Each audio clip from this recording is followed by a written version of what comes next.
Cats are the best, aren't they? But why do they all seem to have this really annoying habit of scratching the furniture? Well, scratching isn't something we can train out of them. They all have to do it. But I bet you guys all have plenty of scratch posts at home that are going completely ignored while your cat just goes to town on your sofa or carpet. Well, today I'm going to tell you why that's the case and how you can stop it. You're so cute. It's important to know that when cats are scratching on stuff, they're not just maintaining their claws, which we'll talk about later, but they're also marking as well. So cats have scent glands in their paws, and when they strop on stuff, they're leaving their scent behind. So that's a really good thing. We want that to happen because it means their territory feels safe, it feels comfortable, it feels familiar. And we don't want them urine marking instead. So scratching is a really good thing for that. But what this means is that you might have the perfect post that is perfect for them to maintain their claws and scratch on, but it's not in the right place. It's not somewhere that they feel they need to mark. So cats that are scratching to mark, you might find that they scratch like around the front door or around the back door. So they might scratch on the mats, or they might scratch on the stairs because it's in the centre of the household and people are coming and going, and it's a nice place to leave a mark there. Or the classic is the sofa, like the arm of the sofa. And we definitely had this in our home before we got our new sofa. So our previous sofa was scratched to bits, and it was the arm of the sofa where, as you walk into the living area, it was right in front of you. It's the first thing you see when you walk in. It's jutting out into the middle of the room because it's just a sofa, so that's what it does. It pokes itself out. And I can see exactly why he would want, like both of them would like to make a mark there, because this is a really important room for them. It's an important part of their territory. It's where they hang out with us. They spend lots of time there. And the sofa arm is just a convenient place for them to leave a nice mark there. So this room feels comfortable, it feels safe. So just bear this in mind, that if your cat tree or your scratch posts are in the spare room or tucked away here, like in a corner somewhere, so it's not really noticeable, it's not really part of the main core part of your territory, then you might find that they'll use that for scratching, but they'll also scratch on the furniture or the carpets so they can leave their mark behind in that specific place. So try rejigging around where your scratch posts are, and like those cardboard scratchers are good for like portable, I like to call them like portable territory markers. So once they scratch on them, you can move them around. So try placing one of them near the back door or front door or a post nearby and see if that helps. Because when we changed our sofa over, I was really nervous that he was going to go and do the exact same thing and scratch on the new sofa. I put a post there right in front of it, and now Vic 100% uses the post. I haven't seen Sparks use the post or the sofa, thank goodness, there, but Fig has been using the post perfectly. So see if that makes any difference. Try to position your scratch posts in a place where you feel is important to your cat rather than just what's convenient for you. Also, don't forget that your cats are actually trying to maintain their claws when they scratch on stuff too. So what they're trying to do is pull down so hard that they're removing like the top outer worn out layer of the claw to reveal a nice super sharp tip underneath. So if you look around the places where your cats scratch, you might find these like little worn out husks and be like, oh, my cat's claw. But that's fine, it's supposed to happen.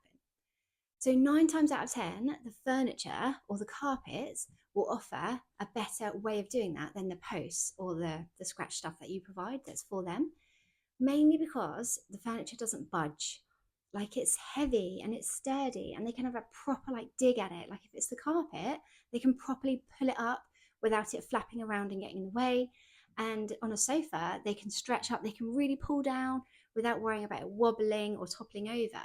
So if you have a tiny little post or something that's a bit old and rickety, then you can see why they're going to gravitate towards like the big sofa instead, or like the really heavy carpet or thick pile carpet you've got going on underneath it. Also with furniture, it's a really nice material normally that they can probably dig their claws into and really get stuck into. So sofas, obviously, like they're soft, they're plush, and depending on like the material, then they can really get their claws stuck into it. Like leather is quite good for that because their claws can really get stuck in, they can have a good pull down.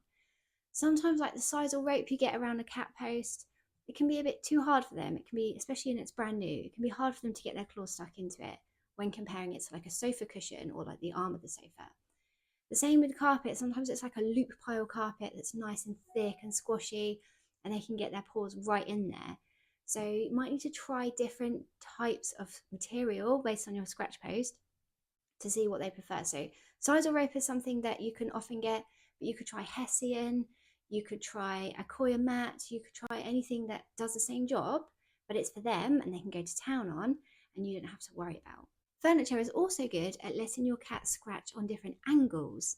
So most posts that you buy, they're vertical posts, and your cat has to scratch up or nothing at all. But some cats, particularly older cats, like to scratch down. They like to pull up on the carpet. And so this is where they might choose the carpet, or they might do like the top of the arm of the sofa. They might sit on the sofa and have a good old dig. So make sure when you're giving your cat something that you want them to scratch on, that they can do it both vertically and horizontally. Because if you just give them posts, you might find that they go and scratch on the carpet or the sofa arm. And if you just give them cardboard scratchers like the flat ones, you might find that they go and do it on the side of your bed or the arm of the sofa. So give them the opportunity to do both, and make sure, like we said, they're positioned in really important places in the territory. If you have more than one cat, then make sure there's plenty to go round. So if you have cats that aren't best friends, you might find that they tend to stay in separate sort of areas. And so, of course, you need scratch posts in each of these areas, like say upstairs, downstairs, to make sure that they're not having to go through the house to find somewhere suitable to scratch, because they won't do that. It's not convenient enough. And it's risky if your cats are fighting or they don't get on well. It's a risk for them to have to go and find a scratch post, because what if they encounter the other cat? What if there's a fight? What if they, get hurt? So it's important to make sure that it's convenient, it's easy for them to use, and it's not stressful for them to go and find it, because obviously they won't put themselves through that stress. They'll just scratch on whatever's there. So keep that in mind as well. And if you have one cat, then it's always good to have more than one anyway, just so that there's choice and there's just lots of different places for them to scratch if they want to. I would also add here that cats like to have a good scratch when they wake up. So if your cat tends to sleep on the bed, or it has a bed in the living room, when they wake up and they stretch out, they're going to want to have a good old scratch again then. So just to save your carpet or to save your sofa, I would put a scratch post nearby, or a cardboard scratcher, something they can scratch on near their bed. So when they wake up, they're allowed to do that. They can have a good dig, and you're not going to have your sofa or carpet ruined because of that.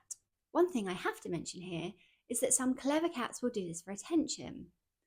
So they're very quick learners, and they learn very easily that if we're on our phones, if we're having a chat with someone, watching TV, then there's no quicker way of getting us to jump up out of our seats and focus 100% on them than having a dig on the sofa or a good old pluck at your brand new carpet that's cost you thousands of pounds. So be mindful of how you react to this, because even if you're cross at them and you're telling them off, this is still going to be taken as positive attention, and we're reinforcing it, and it's just going to happen again and again. If it happens, then just gently move them on. Like, don't give them any attention, don't even give them eye contact if you can help it. Just gently move them on. So if you do have this problem at home, then it's your challenge to look at the places where your cat is choosing to scratch and figure out what it is about that they like. Is it the location? Is it the type of material? Is it the angle? Is it the fact that it's super heavy and sturdy and isn't going to move when they try and scratch on it? And then you have to provide something that does that job for them in the place where they want it. Sounds easy, doesn't it? It's not easy. But I would also recommend covering over the thing that they're scratching on. So if they really have gone to town on the arm of the sofa, cover it over with a blanket, or you can use like a sheet of plastic or some masking tape if it's on the carpet, something that's going to sort of kickstart them to look elsewhere for something else to use, because that can be helpful too.